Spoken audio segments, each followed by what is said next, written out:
बेचारा 5 नमाजें पढ़ाता है, सारी जिंदगी बच्चों को अलिफ बा ता सा पढ़ाता है, वो बेचारा सारी जिंदगी पीर बन ही नहीं सकता। पीर उसने ही बनना है जिसने 1.5-2 महीने गुसल नहीं करना, उसी ने बनना है जिसने कुछ 4-5 किलो लोहा उठा लेना है। कोई म्यार बनाओ। शेखुल हदीस ऐसे हैं जिनको मैं जानता हूं, बेचारों की बेटियों की शादियां नहीं हो सकी, पैसे कोई नहीं, और तुमने गवैये और नाथ खां अमीर कर दिए। जो जाके गवैयों के पास सोर सीधी करके आए तपला सरंगी पे, वो तुमने अमीर कर दिए, करोड़पति कर दिए।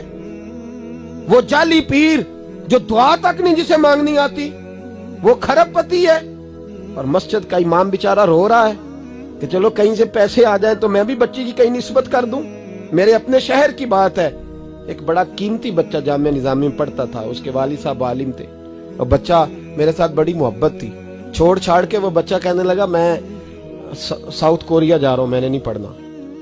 दूसरे तीसरे साल से छोड़ गया। उसके अब्बा ने मुझे फोन किया कि आपसे बड़ी अकीदत रखता है, आप इसको समझाएं। मैंने फोन किया, मैंने कहा बेटा तू पढ़। कहने लगा हजरत साहब अब्बा जी 35 साल मस्जिद में रहे हैं, मेरी बहनें इस तरह की हैं कि शायद कभी गैर महरम को मेरी बहनों ने भी ना देखा हो।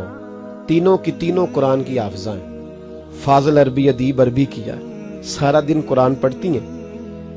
थक गया मेरा बूढ़ा सफेद दाढ़ी वाला आलिम बाप रिश्ता ढूंढते पर रिश्ता नहीं मिला, क्योंकि हम मस्जिद की छत पे रहते हैं। एक बीबी रिश्ता देखने आई थी, और जब वो छत पे चढ़ने लगी, रिश्ता दिखाने वाली उसको लेके आई, छत पे चढ़ने लगी तो चढ़ते चढ़ते कहने लगी ओहो ये मस्जिद में रहते हैं, मेरा बेटा ससुराल आएगा तो दोस्तों कहां बिठाएगा, मैंने नहीं करना रिश्ता। कहते मिन्नत की मेरे बाप ने कि छत पे जाके देख तो ले। कहने लगी ना भाई रिश्ता नहीं करना।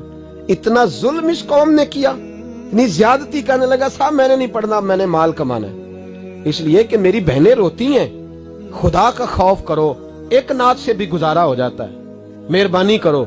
और नात के लिए सोर की जरूरत नहीं होती, इश्क की जरूरत होती है। बस कर दो, बड़ा हो गया। मदारस के बच्चों को वो रोटी खाने को मिलती है जो मैं और आप खाएं तो बीमार हो जाएं, बीमार हो जाएं, जो मदारस के बच्चों को रोटी खाने को मिलती है। और इनको जिस तरह इनका इस्तेसाल किया जाता है, लाइनों में लगा के इन्हें खैरात की तरह खाना दिया जाता है, और जो इन बेचारों का अशर होता है, 100 रुपया खत्म के बाद जब चौधरी साहब देते हैं तो 200 वो बातें भी सुनाते। ये जुल्म कर रहे हो। रबीउल अव्वल आएगा तो यहाँ जनाब मेले लगेंगे, और यहाँ हालत ये होगी कि 25,000, 50,000, 60, कहां से आया तुम्हारे पास पैसा? यहाँ लुटाने के लिए पैसे हैं। और मस्जिद का इमाम मिन्नत करे 6 साल के बाद भी कि 2,000 बढ़ा दो, तो कहते कारी साहब इतने पैसे नहीं जमा होते। ये पैसा कहां से आता है? खुदा का वास्ता, ये भी मेरे आला हजरत का पैगाम है, इसको भी सुनो। आला हजरत से जब कहा गया ना, हमारे तो अल्लाह खैर करे नाथ खां और मैं वो कोई पैसे फेंकने आते हैं महफिल में तो मना करता हूँ। क्यों? इसलिए कि जब दथियों वाले पैसे लेके आते हैं ना मस्जिदों में और महफिलों में, तो फ्रंट सीटें फिर दथियों वालों के हाथों में होती है।